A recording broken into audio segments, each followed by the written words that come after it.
Welcome to America at Play. We're here tonight to talk military veterans and veterans issues with our co-host Chris Cooper with an Air Force background and our special guest Roger Farina, who was a career Army soldier for 20 years and got out as a DW3 and has just retired after 16 years of working with veterans for a total of 36 years with the federal government and military. And I'm your host, Butch. Gentlemen, welcome. Let's go to our co-host Chris Cooper. Chris, since we lost Roger and he seems to be having technical difficulty, let's kind of switch the program around tonight. Let's start with the blow up, the Ukraine blow up at the White House. Um, I've got kind of a different outlook on this. If you go back a couple weeks ago and you look at J.D. Vance speaking to the EU, okay, and lecturing them and pissing everybody off in Europe that they weren't paying their fair share, they weren't involved enough, they weren't given enough weapons and support and so forth. Okay. And then you come to the White House, and Zelensky comes to the White House, and it blows up, and Trump throws Zelensky out of the White House. And the whole world goes into an uproar. Well, guess what's happened since then? In a few days, Zelensky's met with the EU, with England leading it, who, by the way, was at the White House just a couple of days before Zelensky.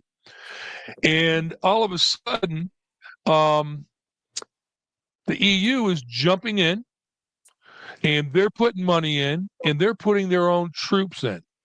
Isn't that exactly what the U.S. wanted?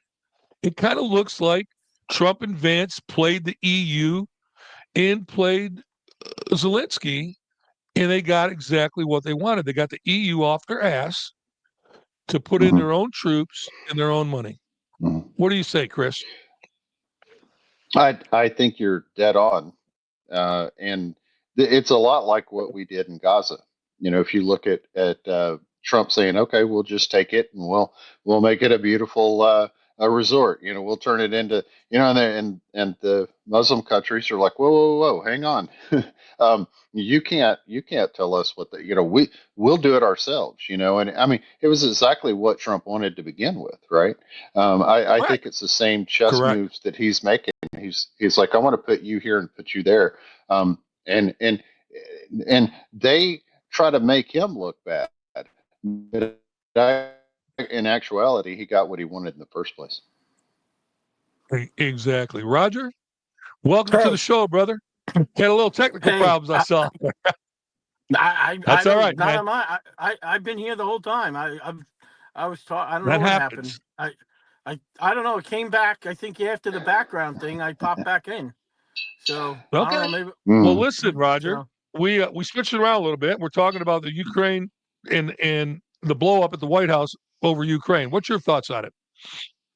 Well, I'm in my car right now. I'm in the driveway because all my daughters showed up at home. I got a full house today, so the dogs are running around barking, and it was just like, I'm like, oh my goodness. I'm like, look, I'm just gonna go sit in the car because the car is a peaceful place. It's my Jeep, you know, it's comfortable. I got massage seats going on right here, so I'm kicked back. I got my Stetson going on, you know, because I was in the cab. So, and I was a CW3 chief warrant officer. So just to correct that, so CW3. It's really funny because I'm a district chair in North Carolina, so I've been very focused on the political side of things. Right. You know, we November 5th was a huge day. Going into December with the electors, you know, casting the ballots here in North Carolina for the presidential electors. Then, you know, we flipped our district from blue to red. So we got a new congressman in my district. So I was up in D.C. for the first week in January for the swearing in. A couple weeks later, ended up going to the inauguration in the 9-degree weather. I work with another peripheral group called Veterans for Child Rescue with Craig Sawman Sawyer. Went on a mission with him somewhere in there, back out towards Nashville. doing the really great work with him. And then just got back from CPAC myself. Got to interview a bunch of different I saw you people, there. and interviewed Dean Kane, a bunch of other folks. Just a lot of fun. But I've been Mhm. very much focused on just the party politics, and I mean, honest to God, I haven't watched the news in a month, honestly, because I've been one of the things is, and we're friends with Margot, and you've been watching Margot, how critical she's been in North Carolina politics. I'm Mhm. intricately involved in that. Is basically we're kind of doging North Carolina and what's going on with the NCGOP here. So it's been interesting to see. We're working on some things behind the scenes in that regard. So while I've seen clips of what happened with the White House the other day, I mean, I really haven't followed exactly what's going on.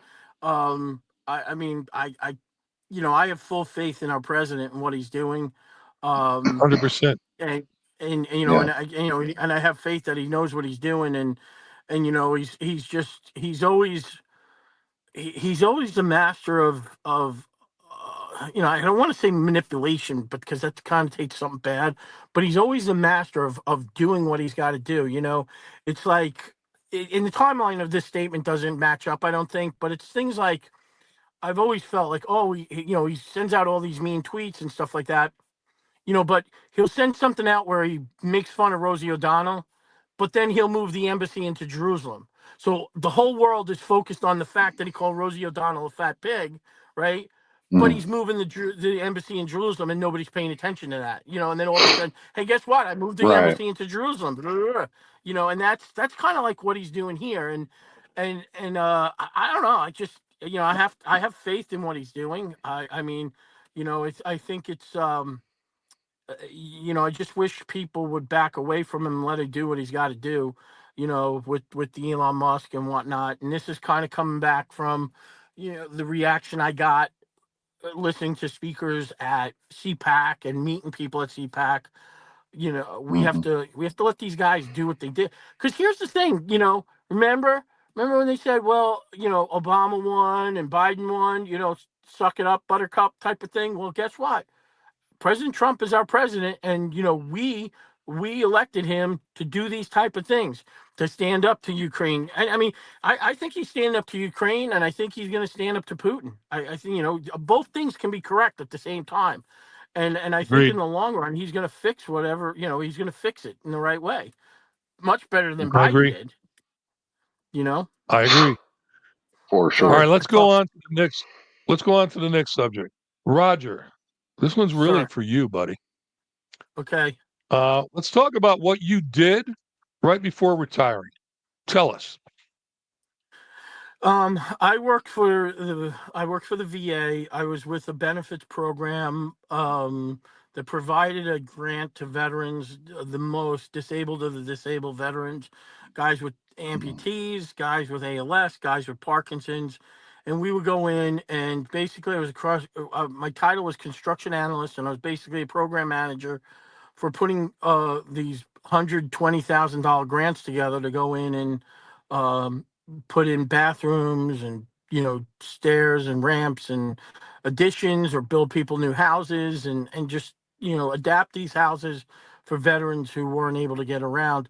Basically, was to provide an obstacle free home for veterans so that they could function in their house. There was times where we went over to we were out towards like Hertford, kind of where Catfish Hunter was from, out in the middle of nowhere. It's you going up I-95, you drive like an hour and a half off of 95 going east towards the ocean. It's like in the middle of nowhere. And veterans living in his home is a small ranch home. Had 2 bedrooms, 1 bath house. The bathroom door is 24 inches, and he's in a 34-inch wheelchair. You know what that Mhm. means? He ain't Yeah. getting into his bathroom. So we Right. go in, we put an Right. addition on the back of his house, or we widen the door, widen the bathroom, and it's pretty moving when you go and you see a grown man cry because he says, I haven't used the bathroom in my house in 10 years. It's pretty Right. phenomenal, you know. Working with ALS veterans is incredibly moving. You get close to these folks, and you know the Hmm. inevitable always happens with ALS. Um, and just become very good friends with these folks. You become very good friends with their families, and just you know some meaningful work that we do. You know that's a great benefit for, like I said, the most disabled of the disabled veterans. So. Are you going to miss it? Hmm. You just retired Um, recently. Well, I mean, you know, I won't miss the days where I got, you know, I got the hugs and stuff like that. But the one thing that they never told me when you took the job was, you know, you're going to be working with ALS folks, and you're going to watch the progression of ALS, and you know, you're going to watch these people pass away that you get close to and their families, and Right. you know that was a lot harder on me than I expected it to be. You know, Hmm. having been, you know, been in the military, it's, you know, our war is, you know, our business is war. And, I've had lots of, I was an aviator. So, you know, it's funny. It's, you know, there was just a crash, you know, there's an anniversary of a crash yesterday, one of the big Chinook crashes, you know, and, you know, it's just, we deal with death in our world. Yeah. You know, I'm sure Hmm. Chris, you have people that you know, Hmm. it's the bad part about what we do. And um, but yeah, I'm not going to miss, working with.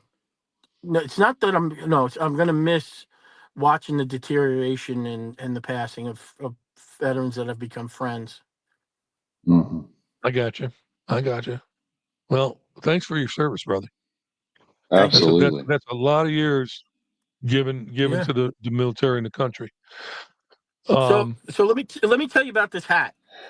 all right. Okay. I was going to say, did you So join the cavalry? Yeah, I was in the cab. Okay.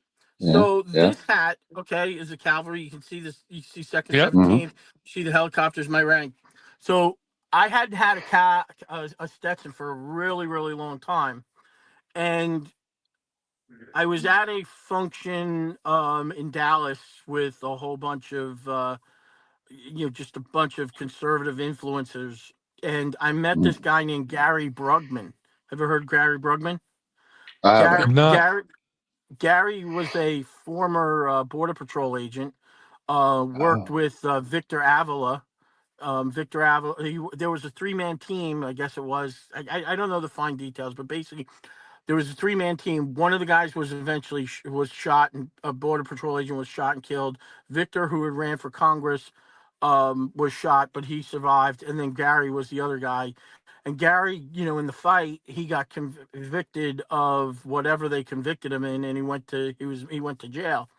And President Trump, 2 days before Christmas, a couple of years back, pardoned Gary for that. And so we're in Dallas and we're driving around his pickup truck, and he must have 10 cowboy hats in the back seat. And I'm like, I pick one up and I put this on, and he goes, can I have this? Can I have this? And he goes, sure. Yeah. So I said, I want to make a Stetson out of it, you know. And so, I got all the accoutrements, you know, and Yeah. so I made it Nice. back into a Stetson. And I've That's actually cool. I've actually gone back, and I hung out with Gary a couple times with it, you know, and I'm so grateful of it, you know, that I got this hat from a border patrol agent who was standing up to defend us, and when he was wrongfully accused and convicted, President Trump pardoned him. So I mean, there's so many That's stories. I awesome. mean, the work it's really cool, the work we do, Hmm. and being involved, and going to CPAC and all these different functions you go to. You see all these things firsthand, and you're able to talk about them, and you're able to say, no, you're full of it, when the naysayers come out, because I mean, I was there on January 6th. I went to where George Floyd was killed. I've stood on the corner outside St. John's Church. I've been to the border 5 times. I've been working with Craig Sawman so I can see the child trafficking that's occurred. We go to a place out in Texas somewhere, and there's supposed to be the facility where they're housing these kids, and you get there and it's an empty lot. Where's the building? Where are the kids?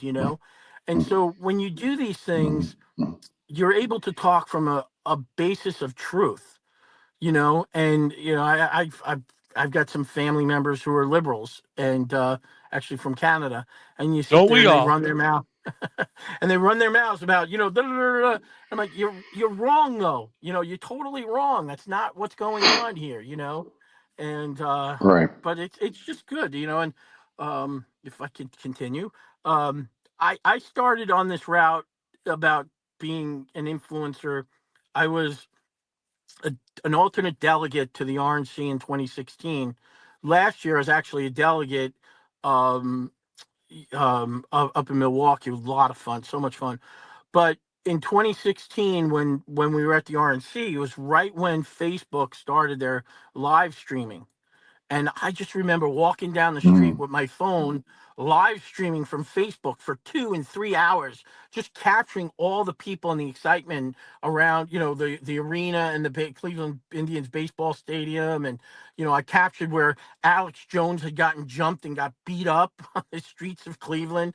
And, it's Mm. just so much fun. And just, being able to share that with people and seeing firsthand what's going on.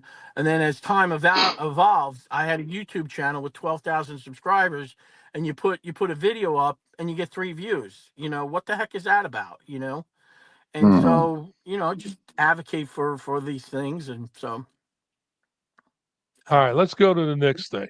all right. Sorry if I got off topic. I Oh, don't you're good. know. No, you're fine. You're fine. I don't know if you two guys even know about this. Roger, you may. When Hurricane Helene hit the western mountains of North Carolina, and actually your area Mm. too, Chris, outside of Atlanta, got hit. Yep. Yep. It was devastating. It was, to this day, it's devastating. There's people who still don't have electricity and so forth. Long story short, former Congressman Mark Walker found out about this high school that our government had completely redone, an old high school in Greensboro, North Carolina, and they Mhm. made a facility. Everything is brand new: swimming pool, track, gymnasium, weight room, kitchen, all commercial, plus 800 beds. Okay. So Mark started digging and trying to find out, because this place was sitting empty. And come to find out, our government had paid $50 million a year for 2 years for it to sit empty. Mhm. And the government told Mark, oh, no, you can't do that. We have it earmarked for illegal aliens that are coming into the country, males 13 to 17, basically gang age. Okay. And that's where they were going to put them. But for 2 years, it was empty. Well, through a lot of screaming and yelling and fighting, Mark got some of his friends that are still in Congress or someplace, Senate, and still in the know, and finally got it opened up. So at least the families, and there were 73 of them that were foster care families that had kids, they were foster caring them, lost their homes. That's where they put them. Okay. So now that we've got Elon Musk, who has just saved the country $65 billion of BS waste just out of US aid, okay? Um, we're going to write a bill. And by the way, both of you gentlemen, I want your input on this, not necessarily today on the show, but behind the scenes. We're going to put a bill together.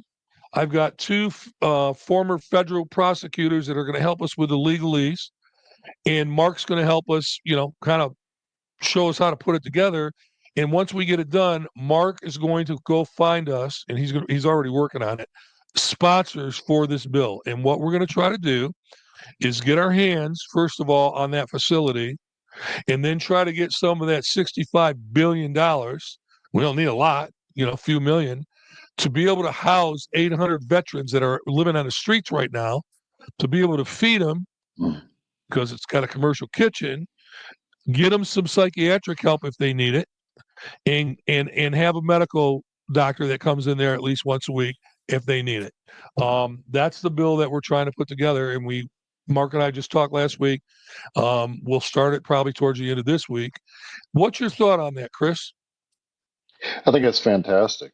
I mean, the facilities are there, and you know the I know that we've talked about this in past podcast about how a veteran's uh, mindset typically is selfless in nature, right? It's country Right. before self, it's family before self, it's brothers before self.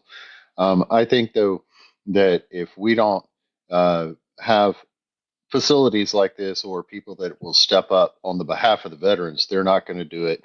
And I think it's a really good thing that you can stand something up that's already shovel ready, that can be used for the positivity of the veterans that need the help for sure. And I think that's just I think it's a wise use of money, time. Looking at there's an interview, by the way, that I watched with Elon just recent, like 2 days ago, I think, and it's unbelievable what they're finding. I mean, if you look at, not to get way off topic, but you look at the way that Soros and organization have literally got figured out how to play the fiddle of an NGO, and then you get the NGO that has a cause that's loosely based on something that'll fly through Congress. You get these governmental agencies that will send billions of dollars to an NGO that has no reputation. They have no, it's just something brand new and stood up, and they filter for useless causes that have no benefit to the America agenda or America First agenda.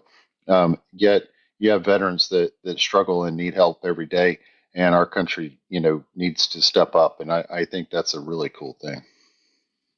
You mean when you say useless, you mean like my favorite one that came out of USAID, $20 million for Big Bird in Iraq? Yeah, that would be a good I'm example of never letting that go, Chris. Just so you know, Roger. I've been heated on that for 3 weeks. When I heard it, I couldn't freaking Yo, believe it. why you hating on Big Bird? it. Hey, Yeah. Why you hating on Big Bird? But here's the other thing. Okay, think about this, guys. The facility's there. It's done. mm, There is mm, nothing to do to this facility. Zip. If shovel ready. we could get just the money that the government has wasted for the last 2 years, which Mm-hmm, is $100 million to mm-hmm, run this thing, hell, that money would run it for 5 years.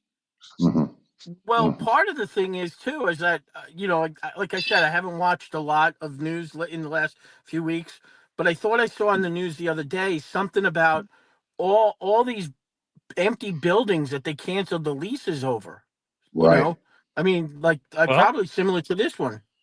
You Mm-hmm, know, well, I'll across the tell you what, country. Roger. I would almost bet you this might be one of them. mm-hmm, Yeah.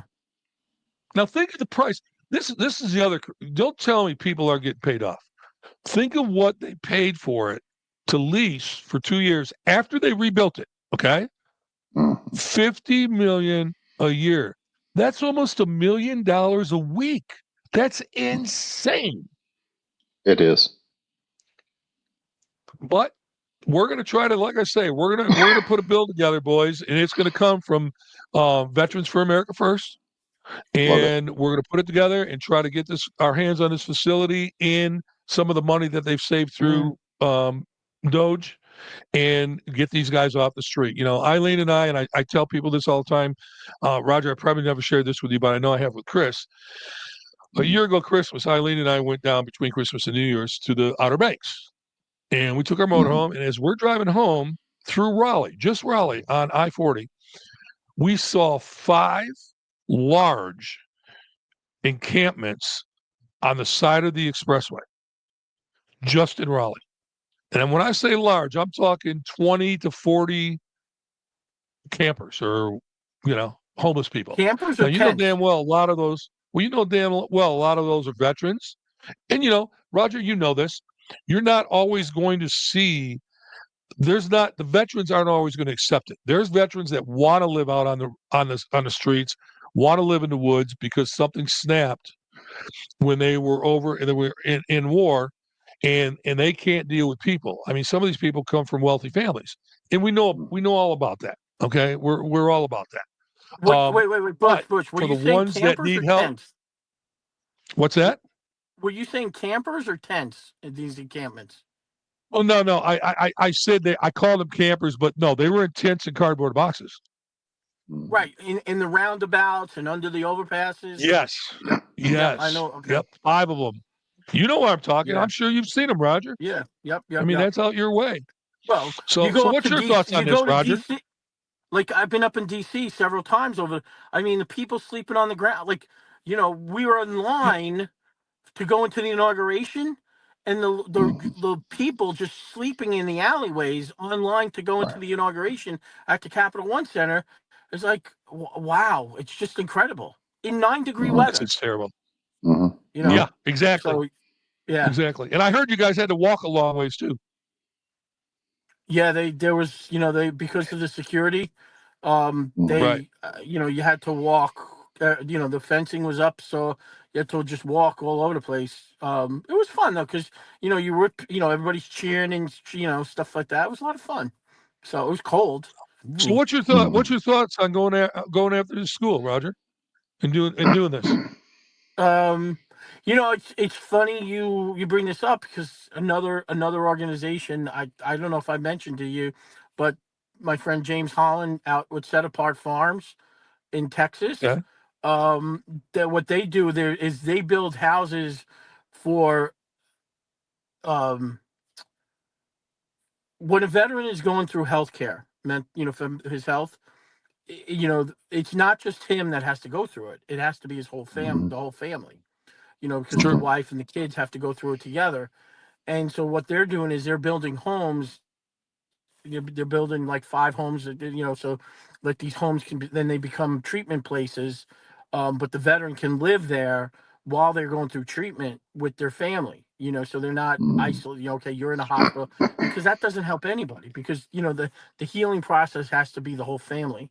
And so having seen that and kind of when you mentioned this to me the other day, that's immediately what I thought of with this school, being able to do something like that to help veterans and even just the people that got they lost their homes in Western North Carolina, and out by where Chris is from, just Mm-hmm. Yep. but I don't understand like why they sit empty, why um like why nobody's like standing up and you know and understanding this and recognizing this thing. um Well, I don't know. But it's a great I don't idea, Butch. understand. I don't understand anything the Biden administration did. And I'm not going to Mm-hmm. say Biden because, quite frankly, I don't think Biden ran the White House for 3 months. I That's my agree. opinion. I think it Okay, was he longer than he that, Butch. existed. Well, I'm giving him the benefit of the doubt the first 90 days. Okay, Mm-hmm. but Yeah. the guy wasn't he wasn't mentally capable.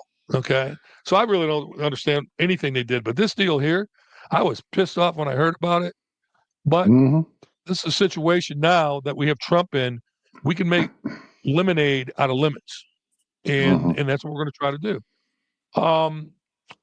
Let's go. And by the way, guys, I'm going to need input from you guys of, hey, what should this facility have? This is one of the things. That's why I'm saying behind the scenes, I'm going to need some input from you guys if you can think of anything this facility is really going to need. Okay. The first thing I Mm-hmm. came up with was mental health. I mean, because we know if they're living out on the streets, they're going to need some recovery stuff. All right, guys, the last thing we're going to talk about is helping young soldiers when they come back from combat. How do we help them? Um, I'll start in with this of how I got involved with veterans, and it's a very, very, very small thing, but it helped a few. Um, my race team back in 2006 and 2007 in the Truck Series of NASCAR was the first race team to have the VFW as a sponsor. Okay. Mhm. And the reason the VFW wanted to get involved is because everybody in the VFW was old because there weren't any foreign wars. I mean, you Mhm. had Vietnam guys were the young guys. Okay. Right. So what I did is here in North Carolina, the Charlotte area, the most of the time, we started putting on a golf outing. And within 5 years, we had this thing so huge. We had 5 and 6 sponsors per hole. We had Mm. restaurants and breweries and wineries and distilleries sitting up giving out free samples on every single hole. Um, and what we did with that money is we got with the local VFWs and they got with the local National Guard out of Charlotte, the armories, and so forth to see who from the area was coming back from war from the Middle East at that time. Okay. And what we did is we bought their memberships, these young guys' memberships into the VFW. It killed two birds with one stone. It gave the young guys some place to go and talk to somebody about what they had been through that had also been through something similar. It Mhm. also gave the VFW a way to get younger, and both worked. Roger, what's your Well, idea on this?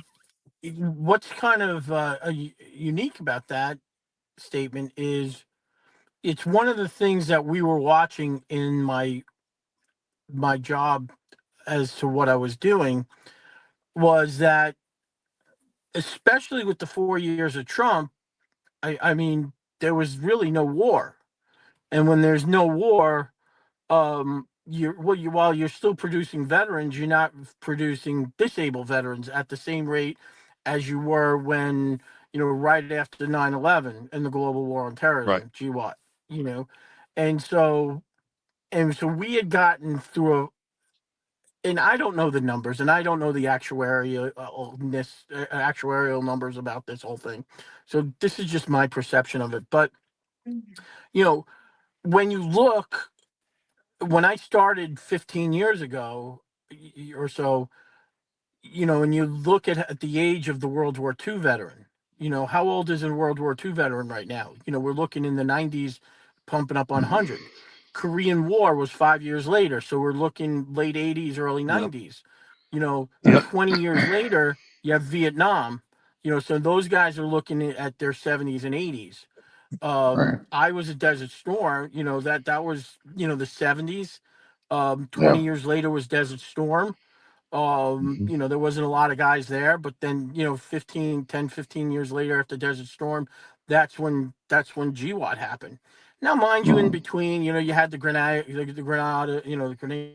and stuff like that, and the Falkland, all those little skirmishes here or there, but nothing that was producing, the numbers. And Afghanistan and Iraq was pumping out. We were pumping out some disabled veterans. I mean, severely disabled veterans, severely. Like, and the thing about it and the reports we were getting, is because that the medical care was pushed so far to the front. These Mhm. guys, that were surviving. Like one of my veterans was an amputee from like right below his belly button down. Like think Mhm. about that, and We this lost guy your voice survived. there, Roger. There you go. Mhm. One of You your Um, got it. veterans, what? one of my veterans was an amputee from his like below his belly button down. Like his hips were gone. Like, Mhm. you know what I mean? And the I'm supposed to be able to hear him. fact I can't hear him. you can't hear me. I can hear you. Keep going, Roger. He's It's not You're coming good. across mine. Butch. I think it's on your end. I can hear Okay, you. but I don't know what to do here. Well, the problem is All right, that if Butch isn't hearing me, it's native. Can you hear me now, Butch? keep rolling, brother. Keep Can you hear going. me? Yeah. Okay, so Hold on 1 second, guys. We're going to stop the recording just for a second. Good. I just did.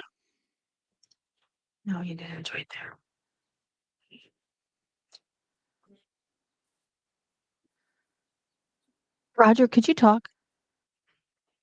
He Mary had a little lamb whose fleece was white as snow. Mary had a You're little not hearing him lamb. out of here. I'm hearing him in mine. Mary had a Okay. little lamb Can whose you turn up fleece was yours? white as snow. Here, Munch Mary cookies had a and your little eggs. Where's lamb. your where's your things? That's it. Yeah. Mary had a little Sorry, lamb. guys. Sorry. Mary had a little lamb. Sorry about that. All of a sudden, my end went mute. It's all right. Come back. But we Yeah. got you So, got Roger. We got so everything you said. Eileen could hear you. So okay. okay, we're gonna So, go back to recording when Eileen says go. it's still recording. Okay, we're recording. She's gonna edit it. Sorry about that, guys. It's all right. So what I was saying. So what I was saying is that, these veterans are the medical care was so pushed forward that these guys are surviving where they weren't, like you weren't supposed to survive. The severe amputations, just the damage, and so that was all occurring early in the 2000s. Well, for my job, we went through and we provided the services for these guys. But, in the last 10 years or so, I mean, if you're in the business of war for the United States hasn't really been, there's not been much business for us. A lot of that had to do Right. with Right. Trump for 4 years. Yeah. Um, so my worry is that, some of these benefits are going to get whittled away because there's nobody there to receive them per se. So, that's a concept to think about, because we're not producing the disabled veterans that we once did in the past. Right. And I'm not saying I'm not saying that's a good thing. I'm saying that's great. It's a good thing. But from the care that they receive, when we've gone through and we serviced all the veterans, and there's nobody left in our case with the benefits, it's tough. But back to kind of your original question about what happens when a veteran when they get out and dealing with things.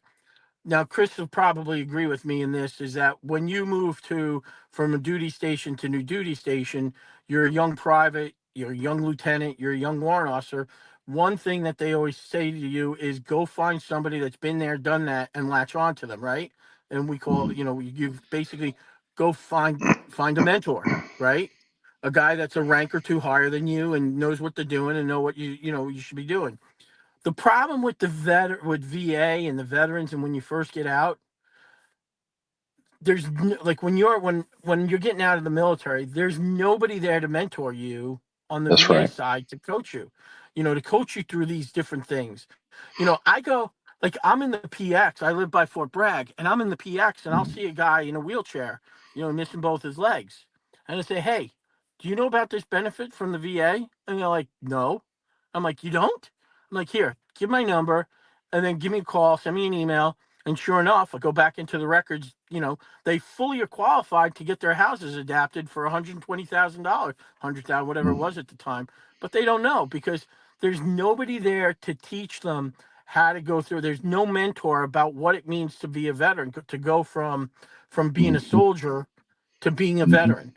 Because, and here's the funny part about it, I reflected on this as I transitioned from being an employee to now being retired, is that, you remember when you're in, Chris, and it's like, the first sergeant or sergeant major, or it's like that's your whole world, remember? And Right. then, and I look back at the times that I've had, like you have, your run-ins with people, blah blah blah, and I think back to all how meaningless they all were for those fleeting moments in time. Because That's guess right. what? I've been a veteran now longer now. I've been a vet next year. Next year I'll be a veteran longer than I was in the service, because it'll be 20 years next year. Right. And so You're giving why? your age away on this show. So No. that's good. Well, I'm not as old as you, That's probably true. You're probably not. and I'm sure, and sure not as pretty as your wife. No, that's true. Now that I will totally agree with you on. But do you know what I'm saying? So I've Yeah. always Absolutely. thought, and there's all these groups like Wounded Warrior and stuff, and I don't know, they just kind of, the VSO program, the Veteran Service Officer, the National Service Officer, they provide assistance for help with the paperwork and stuff like that. But and the reason why I say this is because what I've learned from being a VA employee, what I've learned from going through the process of processing my own claims and my own disabilities through the VA, and then going to help my friends. So I can sit down and tell one of my buddies, I can say, you know what? Yeah, we're not going to be able to go any further than this. But then I'll see like one of the guys that I was with, and I can say, yeah, you know what? We can get you to 100%. But you got to understand the process. And while people go like, oh, the VA math, nobody can understand it. When you understand the VA math about getting compensation, it's very understandable, and it's a very good, I mean, maybe it could be better, I don't know, but this is the way they do it, and it makes sense. It's a decrementing rating system, that as you gain more rating, it decrements on one side, increases on the other. And so when you understand this, and I tell folks, I'm like, look, when you get your ratings, and you go back for appeal, you have to think about it strategically. And when you understand of how these numbers work, you can do much better.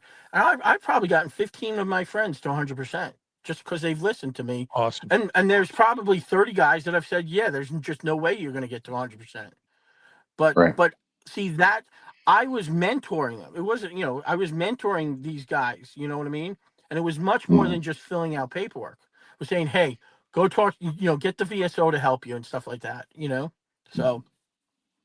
Right. And then I Okay. think last statement, really, the worst thing that I could hear from a veteran when it comes to their benefits, and this is even for the housing that you were just talking about, those guys in the encampments, the worst thing that a veteran can say is this: yeah, just I'm not applying because save that for somebody else that deserves it more.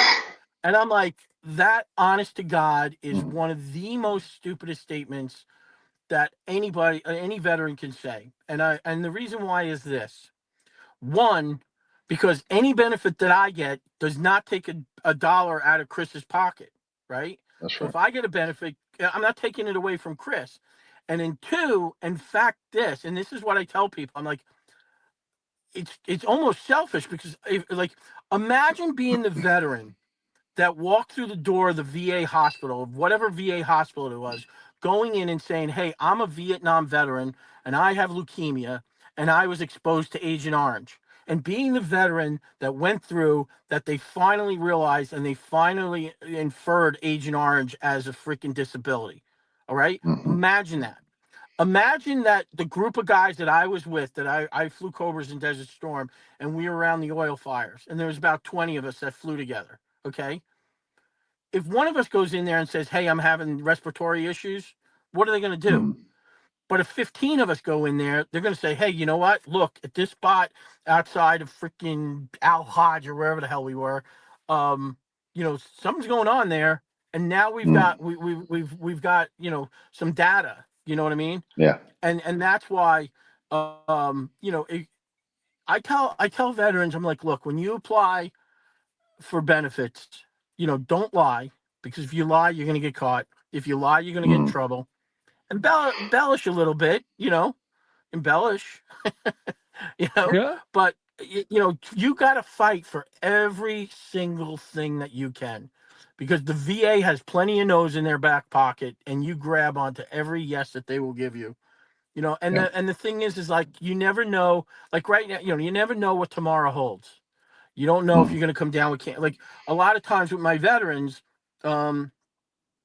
like we could go to a different business line within the VA, and like we could get one of those metal ramps that you see in front of veterans houses. Well, a veteran can't get a metal ramp through the VA, and this is very generally stated. They can't get a ramp from the VA if they haven't been issued a wheelchair, because the prosthetics people say, why do you need a ramp if you don't have a wheelchair? Right? It makes Make sense. Well, it does make sense, right? I mean, that makes sense. So, going to tell a veteran is like, look, you got to go, you got to go through this process, and sometimes going to get a wheelchair takes months. You know what I mean? So, Hmm. setting them up for this type of thing and helping them along to understand the processes of how going from one point to another point to another point.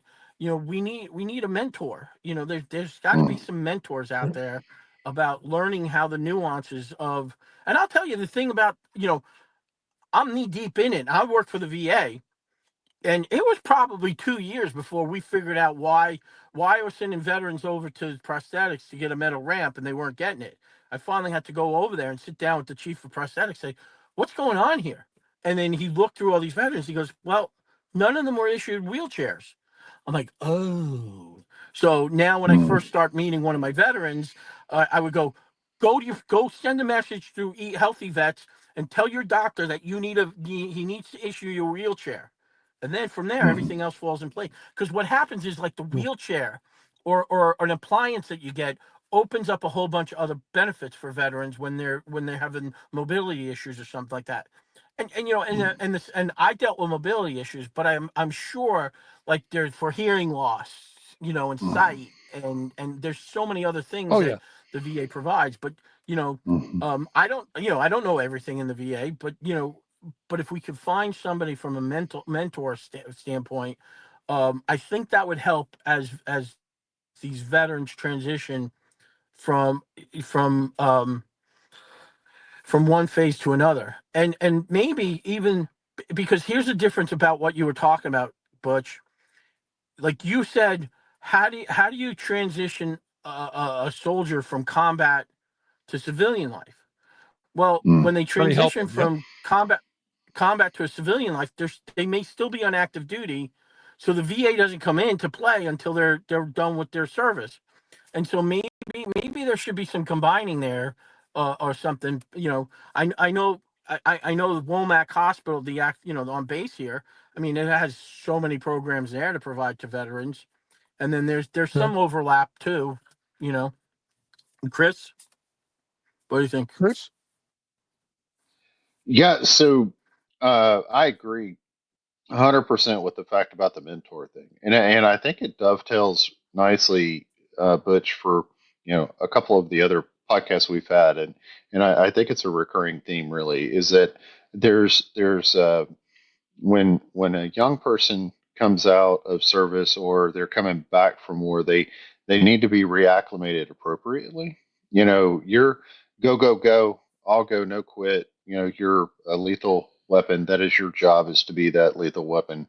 And then there's nobody playing catch when you come home. Nobody giving you the direction that you Yeah, need. Even so Mm. that a lot of people turn to substances, alcohol, drugs, doing things that are not necessarily constructive. And so some of these job placement, stuff we had talked about, like, training for IT services or working, with Google Cloud or, one of the other free online stuff, that a lot of veterans just don't have that direction, even for something as simple as, like what Roger was saying, just taking full account of the benefit. Now, I won't go.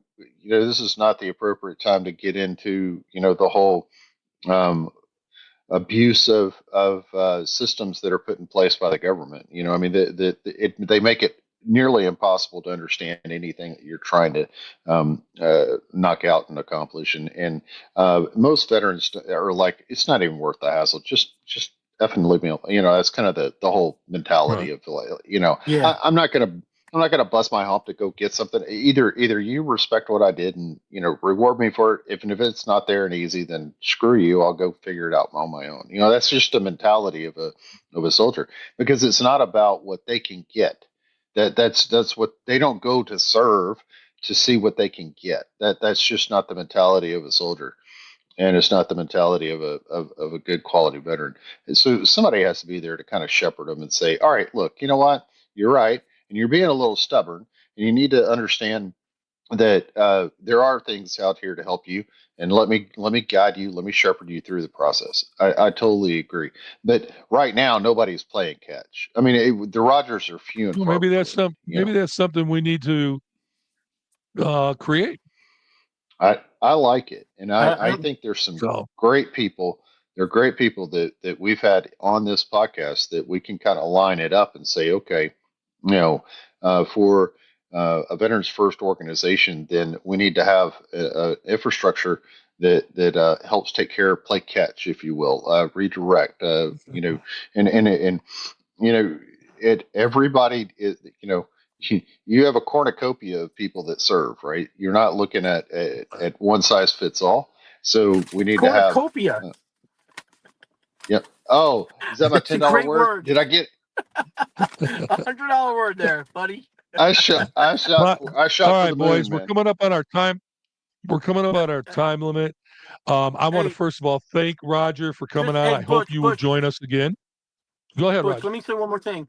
One thing, like what Chris was saying, that I always say, that like the group of guys that I went to combat with, the reason why we were so close, and I think the thing that, like, if you would have asked me, like, what I've been missed about being in the military, was being with those, like, there were 5 of us, I think, that we were probably pretty close with, Mm.